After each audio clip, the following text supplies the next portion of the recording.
Wasn't expecting this. What happened?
Hello everybody and welcome to our July live chat. We're going to explore something today that is either going to be fun or it's going to irritate a whole bunch of people. And I will just try my best to keep it from doing that, because it really is an important topic. And that is, what the heck do we do about this whole thing of copying? It's a subject that not many people, or not many I should say, is not given enough attention to. As far as I can see, especially when I go onto YouTube and see what other folks are doing in the realm of teaching and presenting, painting, that sort of thing. So I think it's time we just hit it over the head, hit it head first. So just as a way of getting some housekeeping things out of the way, as we always do, and waiting for folks to come in, you may notice, if you're a subscriber but you're not a Studio Insider member, you can watch, but only the Studio Insider members can make comments or ask questions. And that's intentional, because we have so many subscribers that it can get really there's really a traffic jam of comments that come in if we have it open to all subscribers as well as members. So we keep it to the members. And if you subscribers are not a member, you want to join, you can join by wherever you are on the YouTube channel, or if you just clicked a YouTube a viewing button of some sort, you will see there in the menu at the bottom, I think it's at the bottom, in the menu you'll see the word join. You click on that. It's $4.99 a month, and the members get a free video lesson every month. That is really popular. People are really enjoying those free video lessons. And you get every second Sunday, you get a little short clip with a little video tip, usually something to do with the whole huge realm of composing paintings. Sometimes it's technique, but it's something like that. And then of course you are able to ask questions during the live chat we do every month. Every third Sunday when we can, we get an interference on the third Sunday, we do it on the fourth. So it's all well. And I see folks are beginning to come in now and say hello to us, and hello to all of you so far. Patricia from Ireland. No, Patricia. Yeah, Patricia, Ireland. Carolyn, Cheryl, Terry, and everybody else who's not hitting the comment section. Glad to see people gathering in. And so what we'll do is now go ahead and get started. And for the newcomers to this, the way we do this is I begin all the chats with a brief little video, about 10, 12 minutes. This one's just under 12, I think, explaining concepts about the topic to help you to kind of focus on the topic and get ideas.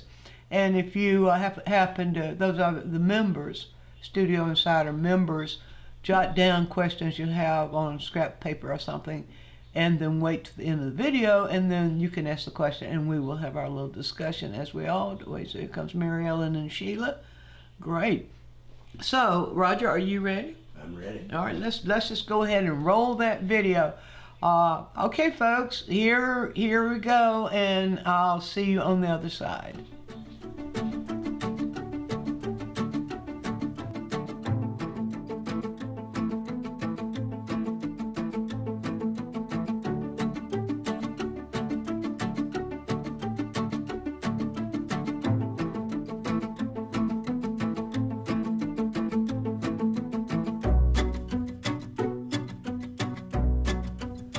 One of our oldest methods of learning is copying. Copying is how we learn to form the letters of the alphabet. Copying is how we learn to use utensils when we eat. Copying is one of our major methods of learning new skills. But for every painter, there are areas where we never should copy. There are areas where we should be cautious when we copy. And there are areas where copying is an okay thing to do. Let's put some light on those areas.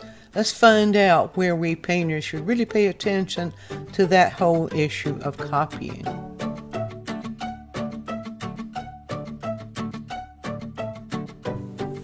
There are 3 areas where the copying is a part of the painter's learning process. We're copying when we're taking paint-along classes and workshops. When we're studying paintings done by other artists, we're copying. And then there's copying photographs. So the act of copying is not the issue. The issue is what we do with those copies and why we copied in the first place. Let's take those 3 reasons painters copy and examine them one by one as to the copying itself and what we do with the copies. One of the most common ways of teaching painting are the paint-along workshops and classes and even videos. We all know Bob Ross. Bob Ross would set out saying, this is the painting we're going to do today. And many people would copy along with Bob, step by step, the painting that he was doing. And I don't remember ever seeing Bob Ross show a reference. Maybe he did from time to time. But it was the painting he was doing that he was teaching people how to copy. Now, a lot of people innocently signed those paintings with their names. And there's where the rubber hits the road. They did the painting, but the painting was not theirs. The painting was Bob Ross. The idea is Bob Ross's, the technique is Bob Ross, the execution and composition is Bob Ross, the whole thing is Bob Ross painting. Now, to be honest, the person who did the painting or did the copy of Bob Ross could sign their name, but they should also write underneath it from Bob Ross or with Bob Ross in that case. Of course, Bob Ross is the extreme of paint-along, but there are a lot of paint-along workshops.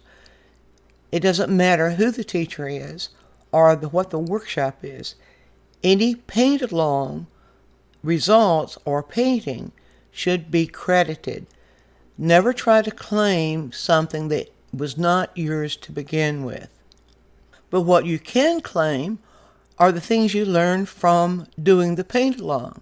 The techniques that you might have learned, if there were any compositional principles you might have learned, ways of mixing paint, etc., that you can claim, that you can use, and it's okay to copy.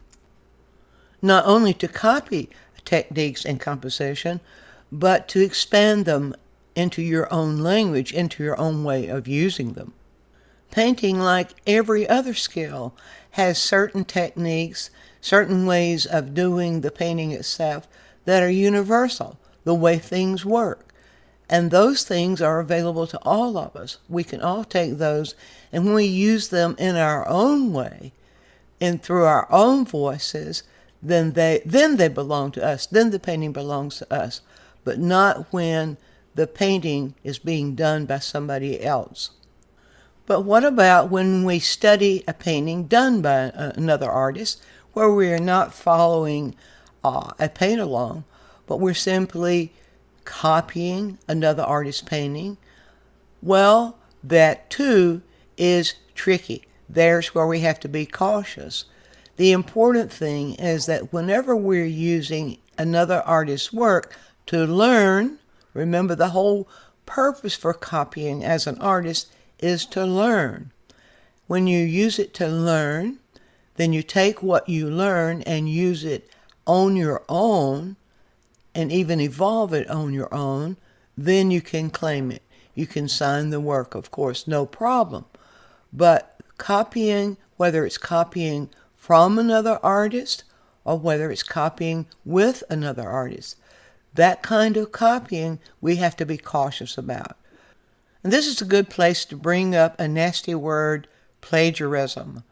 Plagiarism means when we're trying to pass somebody else's work off as our own.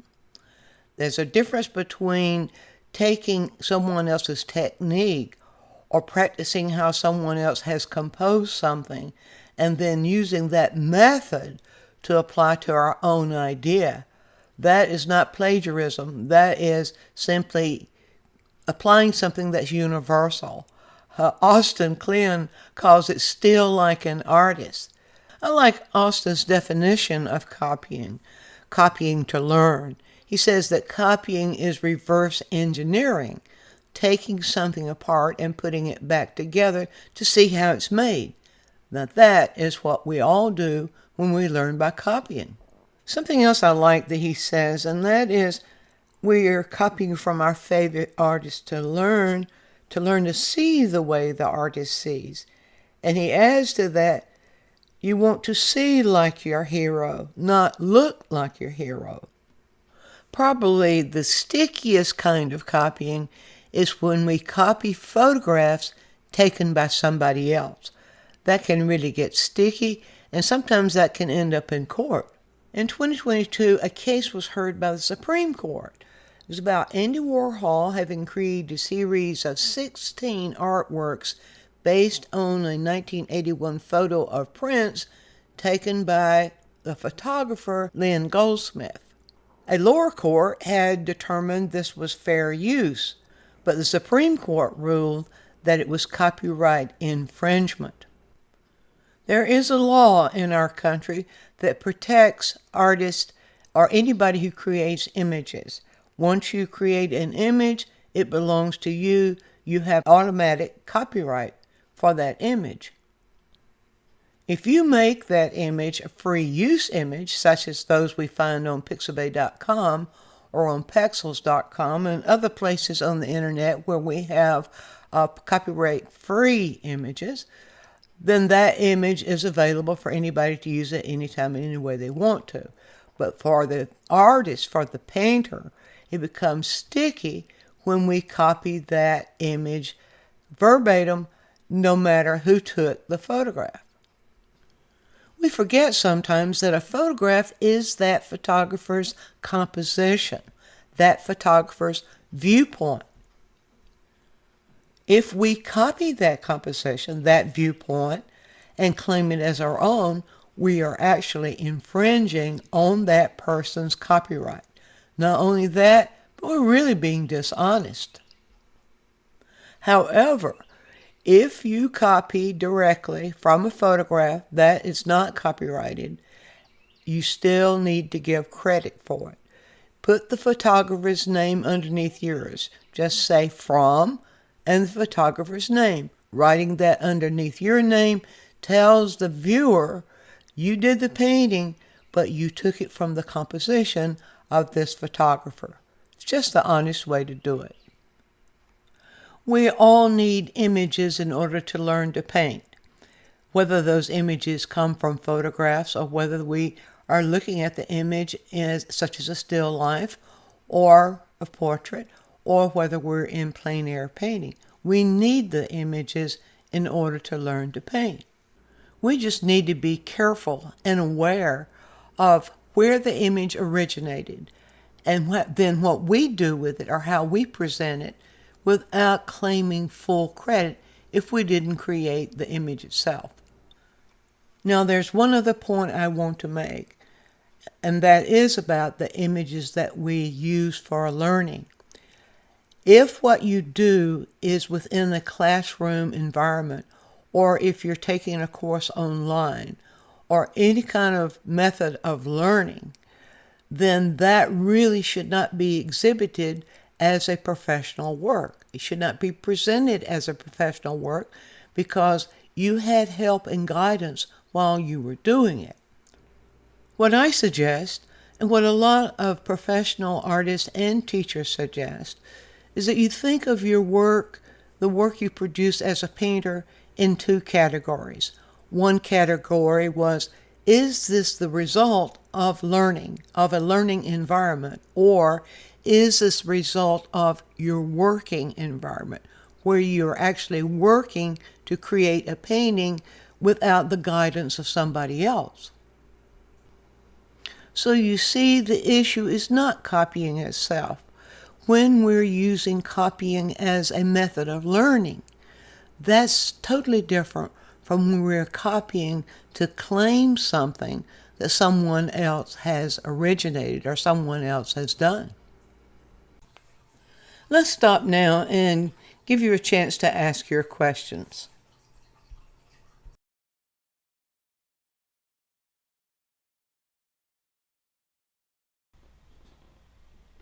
Okay, folks, I'm ready for the questions now. Did I stimulate any questions there, or did I point out anything that you weren't aware of, or did it give you second thought about anything, or did you already know all this stuff? Oh, look, there comes a heart. Woohoo! That must have been, that's a good sign. I don't mind hearts at all. So, there are several things that are kind of sidelines that I did not mention in the video.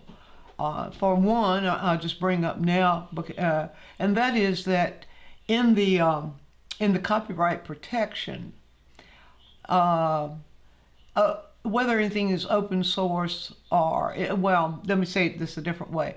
Parody is one exception to the copyright infringement, and I have to be careful how I say that. But we see lots of parodies. Mona Lisa, for one, you see how many different versions, how many different things do you see Mona Lisa doing, especially on Facebook and on some of the YouTube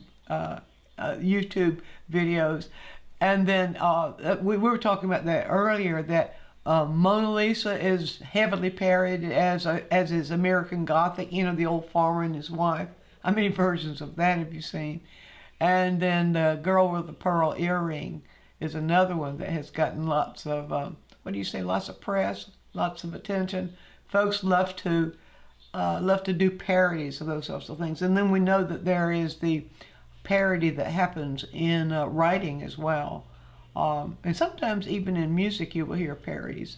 And then, the other thing I wanted to add to that is that I think it might, if you haven't read the little book, How to Steal Like an Artist, I think it might be something you can get if you have you can get a Kindle version of it, or you can get a paperback version of it. It really is a very straightforward and entertaining little book, and it really is practical. It really is practical about the whole issue of how artists share or how artists build on works of other artists with more universal ideas, techniques, and so on, or versus just plain ripping it off from other artists. Okay, Terry asked, I teach an oil painting class and I always tell my students, this is your painting. I may give you suggestions or possible options, but do they need to give credit to the class? Well, now here, this is where it gets a little fuzzy, Terry. If they produce paintings in the class with your guidance, I think one way to distinguish this is, even though they're doing it, how much guidance are they receiving from you? If it's in the realm of receiving guidance, then that work should go in their learning category, should not be exhibited as a professional piece. And a lot of competitions, especially the big national competitions, will not accept work that was done in a class or in a workshop situation. So there is a distinct difference between producing a work with the guidance of somebody and producing the work where you're not working under someone's guidance, but where you're making all the decisions by yourself. And that's the reason I suggest there at the end that everybody think of their work, whether paintings or drawings, it doesn't matter, whether they think of it as in those two categories. Was I in a learning situation when I did this, where I received advice or help or guidance from somebody else, or was I in my studio where I was making all the decisions myself? And I think we should distinguish that too also between, well, a lot of times, even professional painters, sometimes we get feedback from other artists if we're in the middle of a painting or something. A little feedback from another artist, that's a totally different thing. And I know how that could get to be a slippery slope at times. But it's simply a matter of whether you're in a learning environment or not. So yes, it is their painting. And I think that, no, they don't need to give credit to the class. The credit part that I was talking about is not for the class, but is for images that are used. If the image is used, if the image for the painting, the photograph, if it's a photograph or whatever, is used for the piece itself, then the credit needs to be given to the photographer, especially if the composition of that image was pretty close to the composition of the photographers. So, and that too, and remember I said there's some of these that are in kind of a sticky or slippery slope. Sometimes you might just get ideas, or sometimes you might see an image, like you might be looking for a particular kind of image, maybe an owl sitting in a tree or something, and you've got your own composition, but you don't have the owl. Well, that's different. It's different. You can go through, especially in Pixpay, whatever. So there are times when we can take bits and pieces of images.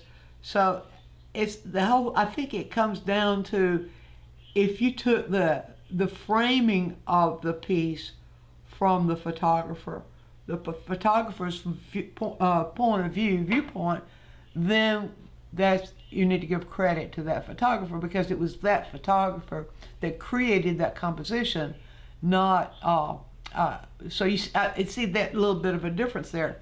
But I hope that answers that.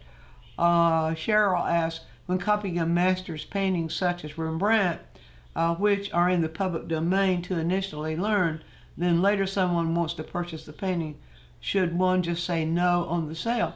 Not necessarily, Cheryl, but it's important, very important, if you do a copy of a master painting, to acknowledge it. Acknowledge it on the painting.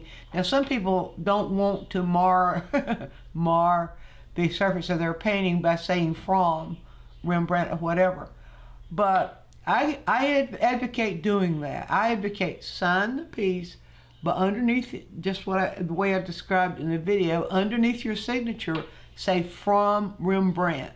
That's really all you need to say. If you want to be more specific, you could. If you want to say from a portrait of artist by Rembrandt or whatever, but just from Rembrandt tells the viewer that this is my copy or my study from Rembrandt, and that then acknowledges that this is not original with you. And that is important. It's just a part of, it's just being clean with how we get our images and how other people respond. Remember, we don't have any control over who's going to see our work. Especially when we sell it, when it leaves our hands, we don't have any control over who sees it. And so we want to be sure that we don't claim something that we didn't, some image that we didn't originate or in some way form that composition, especially ourselves. So I hope, and it's okay to sell a study from another artist as long as you give credit, as long as underneath your signature you say from and the artist's name, you're good, then that's perfectly fine to do. So other questions, I'll just wait for other questions before I call for them because I'm sure you probably have some. There's another issue too. Wait a minute, here comes one. Okay, she says fine. The other thing that might be confusing for you is that you do go to, especially you go to workshops where at the end of the workshop, at the end of the workshop, there's a required show. In other words, you've got to exhibit the work that you did in the workshop. Those workshops vary as to what kind of workshop it is. Sometimes it's a plein air workshop where you're really not getting instruction. It's just a way of gathering people together to let them go out in the field and paint and then make that work available. Now you can see that's not an issue as far as copying goes. The copying comes in when there is an image that was created by somebody else. And that's all we're talking about. And as far as the painting itself, what I said there towards the end about categorizing your work, being professional about your work, when you have received, and I said this, I'm not, this is broken record, it's going to sound like a broken record, but if you did this under the guidance of somebody, where that person was guiding you about making decisions, or in some cases showing you how to make decisions, then that's learning, and that's in the lessons category. There's a distinct difference between that kind of work and having done it on your own, making all the decisions yourself based on where you are now as an artist. So, but that's kind of a sideline of the whole issue of copying, but it's necessary, I think, too. So that was one of the points I wanted to make there while I was making that, and it kind of skipped my mind. Maybe it'll come back in a minute. The issue of what happens in the classroom, we all know that varies depending on who the instructor is and what the instructor's approach to teaching is. So if the instructor if the instructor is having you to copy verbatim along with them, like the Bob Ross method is, you see how that is a much, much more serious issue, because everybody's painting is going to look pretty much alike to begin with, because they're all copies of that person's painting. So I said it's fine to sign, it's fine to say I did it, but say from or with. In that case, I prefer saying with whoever the teacher is, because that acknowledges that you were painting along with. And that's the distinction. The paint along workshops are handled like I just described to you, but other workshops or other classes are handled differently, where you're not copying what the teacher is doing, you're working on your own, and you're working under the guidance of the teacher. So Cheryl says, I assume it doesn't really matter how much you change the reference photo, just thinking about the one-wall copy. Yeah, he changed a bit, but it didn't look exactly like the photo. And I think the real issue there, Cheryl, was not it didn't look like the photo, it was the same composition as the photo. If you'll notice, I think I have that right, but I may not. But if you'll notice, especially if you go to some of the websites where all 16 of the images are shown together, they're all the same composition, exact composition of the photo itself. And I think the composing of it is what the issue is. The composing of it is what's important. So when because remember the composing of it. When a photographer has a camera, that photographer is moving that camera around in various positions to get a particular composition, interpretation that feels good to that photographer, that seems the best to that photographer. And if you copied that, if you copied that composition, the way things are arranged in there, then you have copied the composition. And remember, the composing is really the heartbeat of the painting. How the thing is put together is equally important with the images themselves. So I think that is what the issue really is. Patricia says, what about using several photos of the same mountain to do my own sketch, which is not copy of any one photo? Use of photos, pure geography. Yeah, now see, there we go. That's different. That way you're taking images and composing them yourself. And so you're not infringing so much as you are getting information. And you see how slick and tricky that can get when there's a difference between research and combining images together from several sources. That's sort of like doing a thesis research in writing, where you're taking information from several sources, but you're giving credit to those sources. But if you're just taking single images there without taking the composition, unless there's something unique about that image that is going to identify it as that photographer's work, that's different. But I think it just requires sound judgment as to the difference between a direct copy and taking bits and pieces or getting ideas and that sort of thing. So I think you can figure that out. Just remember the composition is the main thing as far as the photograph is concerned. If you're using someone else's photograph, it's how it's composed that is the main thing.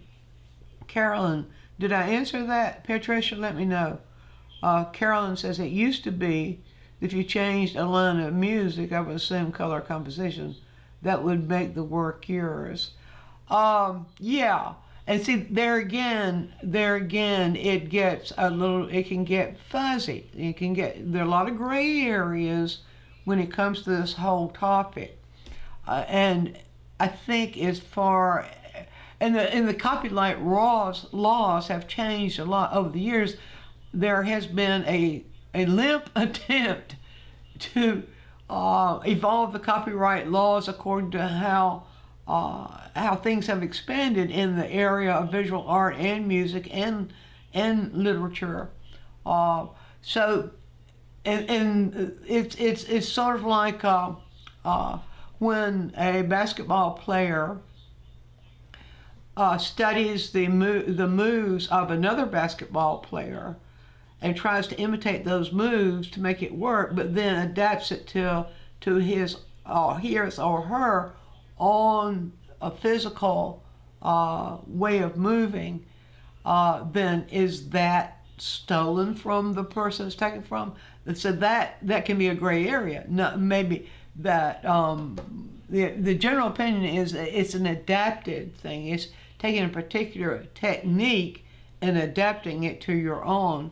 And so then in music, you're right that there was at one time, if there's enough changed about it, as far as the lines go, and where it's not obviously a lift, it's acceptable. You see, I want you to be, you have to distinguish for yourself, all of us do, where those gray areas are, and where our attitude is, I think, what mainly matters.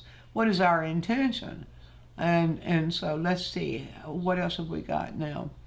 Cheryl said it makes sense about the composition. I like what you said, the composition is the heartbeat of the photograph. Yeah.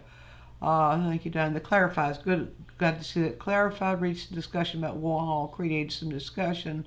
Not everyone agreed. That's true, not everyone agreed. And Roger and I were talking about this earlier. We all know about the Supreme Court too, that the decisions that are made in the Supreme Court might be totally opposite depending on who's on the court.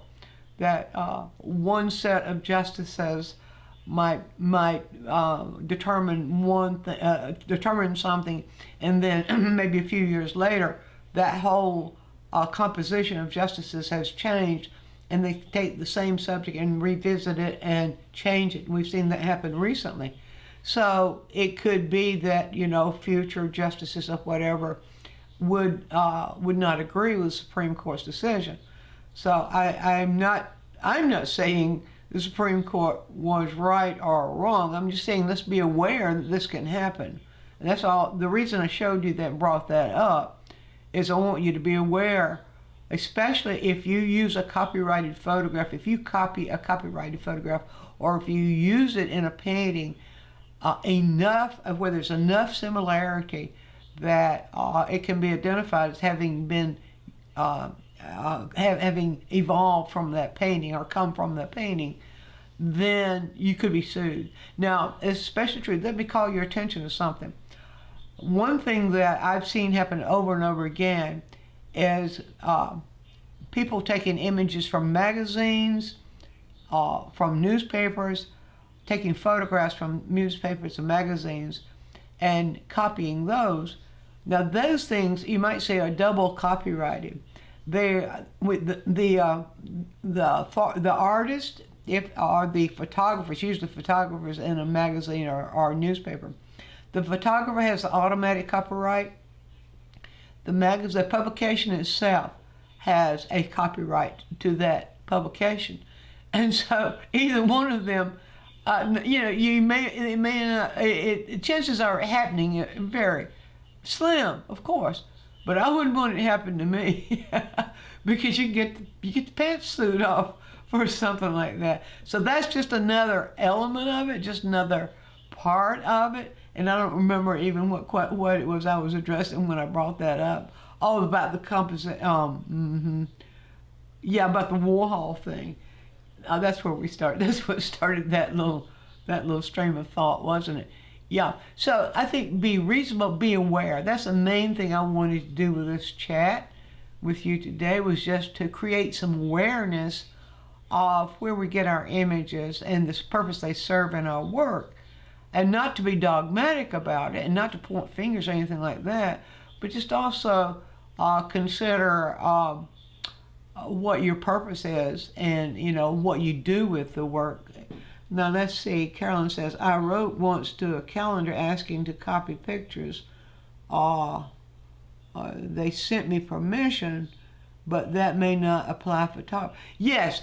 Now you can get permission. You can, and it's better. It's always better if you use the image.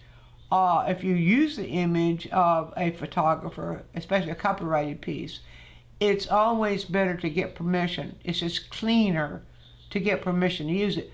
But the professional approach to that, if you're using that composition, the professional approach is not only to get permission, but to give credit.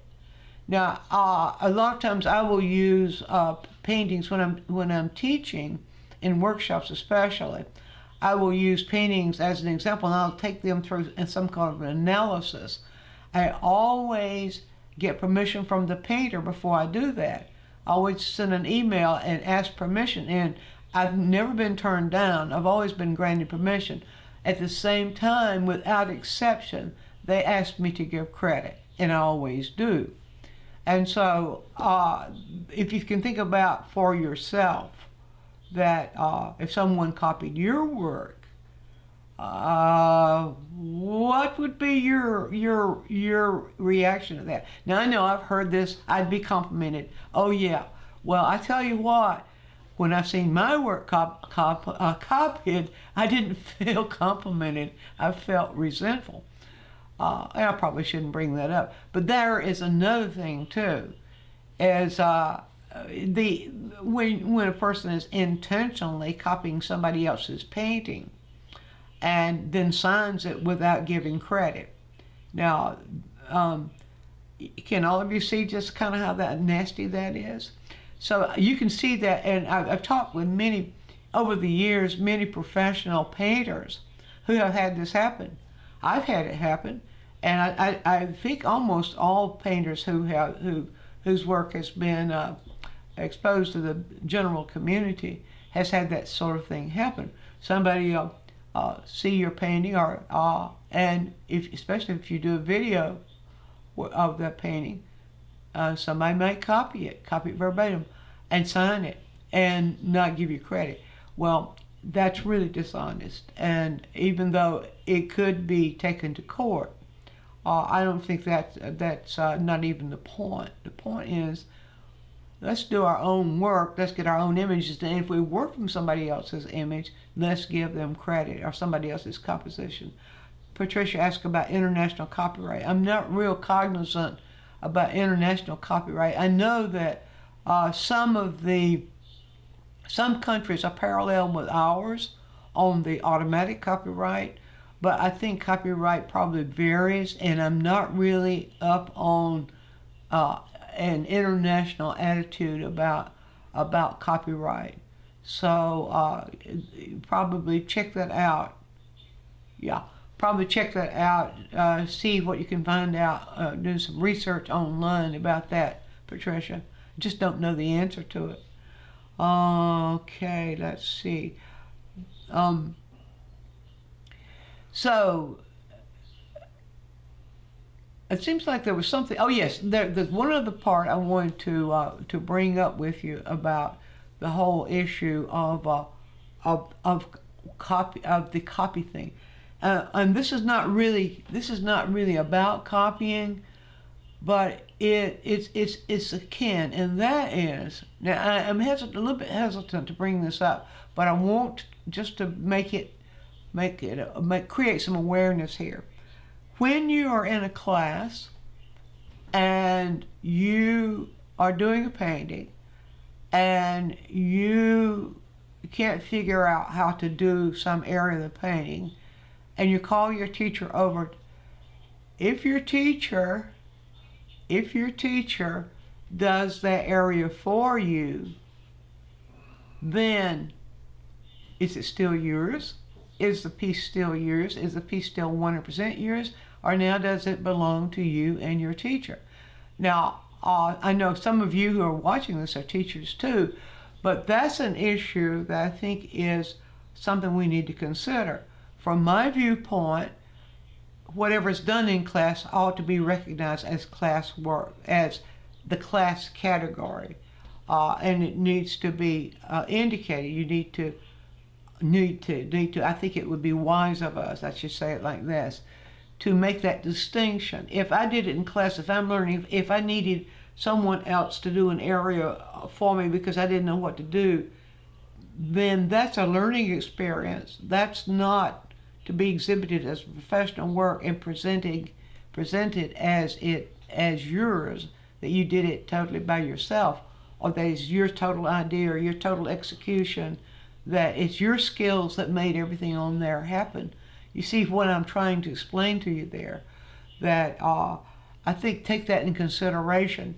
And I don't know, I might suggest that teachers find another way to do that without painting on a student's work. But I'm going to pull back on that one because I don't want to. I don't have to deal with it. But my personal attitude is I'd rather find another way to show that student whatever technique it is that needs to happen, and I think we're safer to do that. And one other thing I wanted to mention about, and that is, I've heard this attitude too, about when a person copies a work, and that is, well, it won't make any difference. I don't plan to sell it. I'm just going to give it to my daughter or my friend or whatever. Okay, you don't have any control over what happens to that piece once it leaves your hands. You can give it to a family member, you can give it to a friend, or you can simply put it in your closet. You won't always be on this earth. Somebody's going to take possession of it sooner or later, or it's going to end up in the trash bin. That's just going to happen. It's always better to be safe. Always better. Let's just do what we should do. Either don't sign it if it's a copy or a studio a piece of learning, a category of learning. Either don't sign it. If you don't sign it, even to say where it's from, just say from Rembrandt, from whoever, that sort of thing. That's just being clean. And it is sort of, someone, say 200 years from now, shows up at Antiques Roadshow with a painting. And it's unsigned, and they say, I think I've got a genuine Rembrandt here. And then the Antiques Roadshow personnel or evaluator, I forgot what the correct term is, will say, yeah, that is a copy from, pardon me, that's a copy from Rembrandt someone did in 2023. That's going to happen like maybe in 2082, or maybe on into the what would it be now, 22nd century, 21st century, 22nd century, yeah. Well, anyway, you see where I'm going. I'm not trying to be silly here, but just because you don't have any intention of being a professional artist, that doesn't excuse it. That doesn't excuse it. If you do it and you leave the evidence behind, then it's a good idea, let's just say, for future generations or whoever might see this, this is where it came from. That is, if it is a copy, either from someone else's photograph or from another artist. Okay, Cheryl, I decided a while back, after unknowingly as far as copyright laws, copied a photograph without reference to only use my own photographic reference. Oh, I see what you're saying there, Cheryl. There's things that interfere with my being able to, here we go. A good policy, as I add my own feelings, that yes, indeed. And Cheryl, I'm so glad you brought that up, because that is the better way to go. To use your own references. We've all got phones now. Of course, the ideal way to work, and most painters will make this point, is from life. But we can't always do that. You know, going out and painting in nature, or setting a still life, or doing live painting from someone who's sitting. I don't like the word figure painting at all. I like, you paint humans, you don't paint figures. I won't go there. But anyway, but it's not always possible. And a lot of professional artists do studies in plein air, but they do their real production in the studio. You have more time in the studio, you have more control, you've got the light control, you got the bug control. Well, most people do. So yes, building your own arsenal of reference photos is the best way to go. Have your own references there. And then that is because when you point that camera, that's your point of view.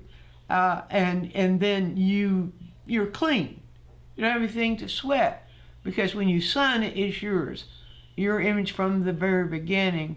So yes, that's always my preference, doing it that way. Rich, I have a dozen or so Robertson Mize compositions. Oh yes, you do, don't you, Rich? Maybe we won't go there. Okay, good policy as I add my feelings to it. Yes, yeah, we're excellent idea. Every time I start one of these explanations, there's an idea that pops up back here. You need to say that too. And usually by the end of my explanation, I've forgotten the idea. Terry, so maybe those will come up eventually.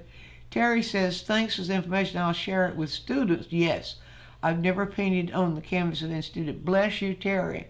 Even though I've been asked to, gotten some huffy responses. Yeah, there are other ways to do it. That's a tough one, I know, because that reminds me of what I was about to say. Thank you, Terry, because that triggered something. That if we think about how we learn as painters and how musicians learn, if we can call it a disadvantage, in a way it is, our handicap better way to say it.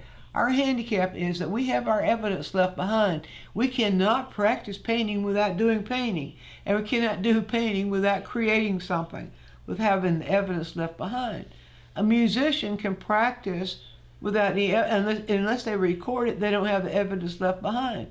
They can continue to practice scales or whatever they're doing to work out their the technical issues or expressive issues on their instrument, and the evidence is not left behind.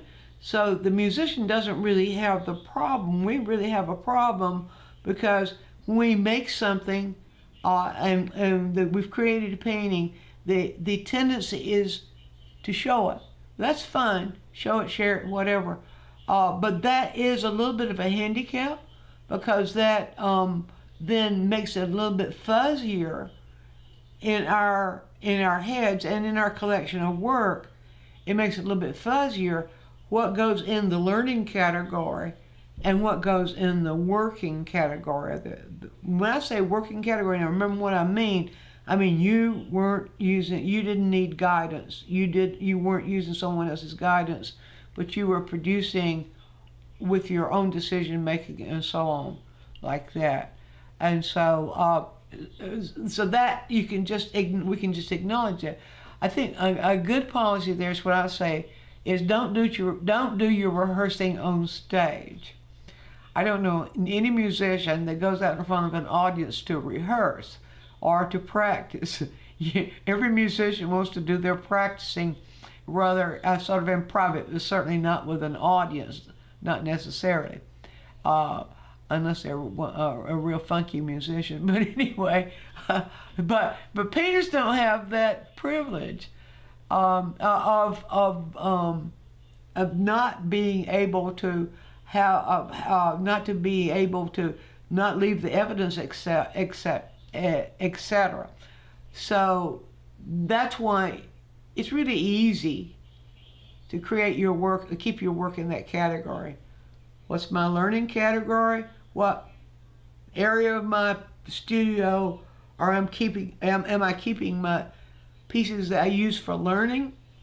And what area of my studio am I keeping the pieces for as production? That's my work, my evolving as the artist, that where I use whatever skills and concepts I understand now, I use those to put together that painting, respond to that painting without guidance from someone else. And I think that's a pretty good way to distinguish between the two on that particular issue.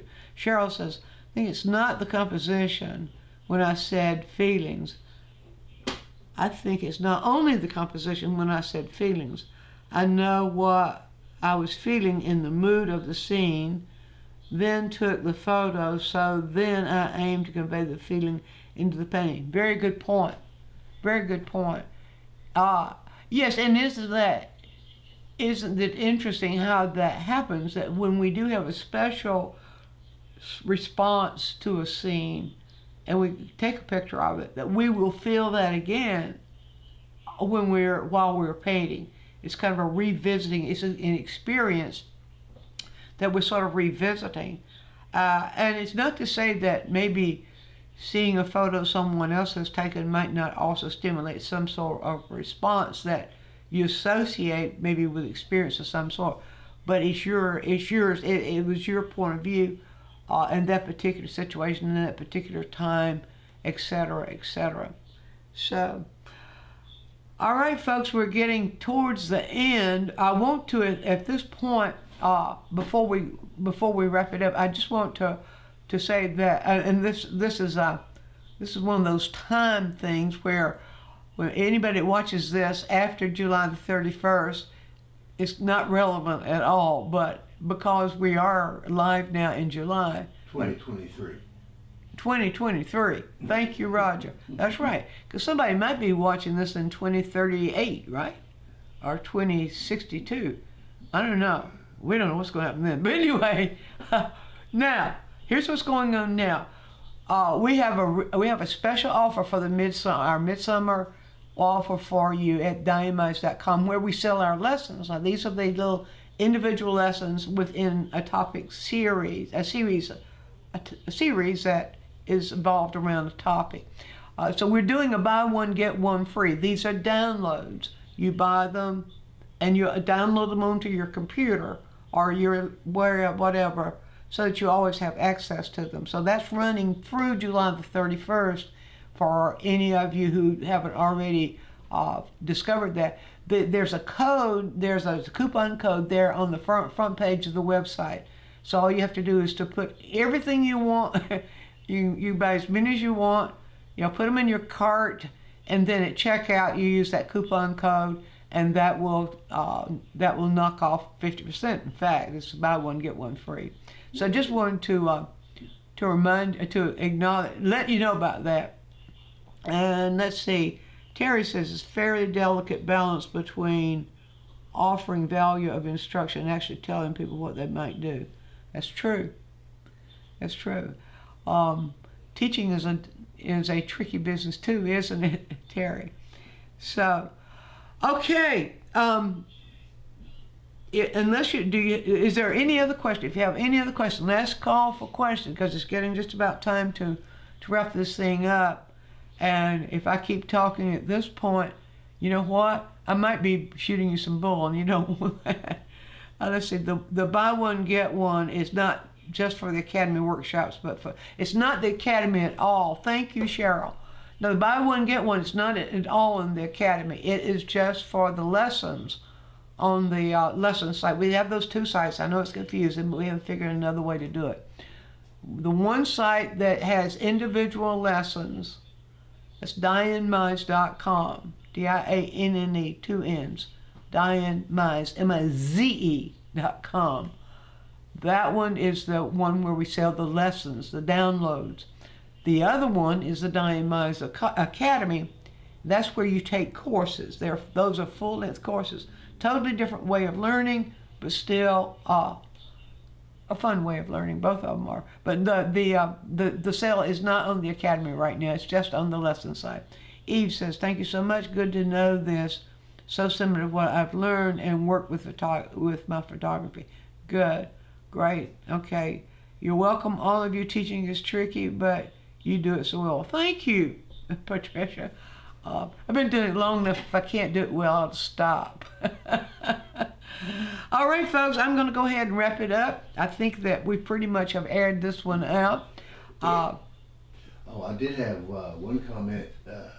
Made me think about it when you were talking about music.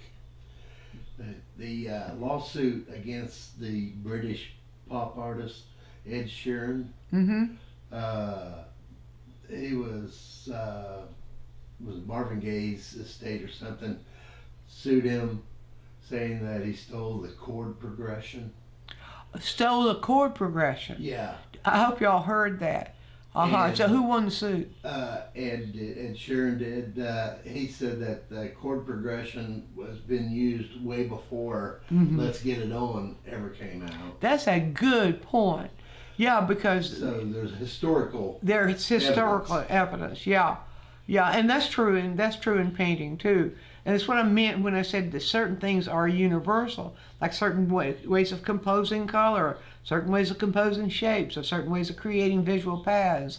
And so there's certain, and the way we move the brush has been going on like that for centuries. And regardless of whether it's oil or watercolor, because acrylic is a relatively new medium.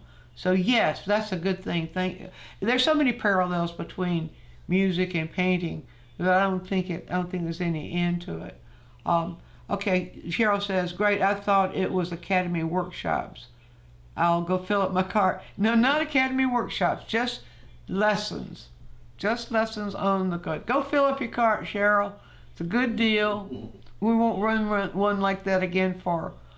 I won't say, we may never run one like that again, or we might. You never can tell. But now it's always what counts, isn't it?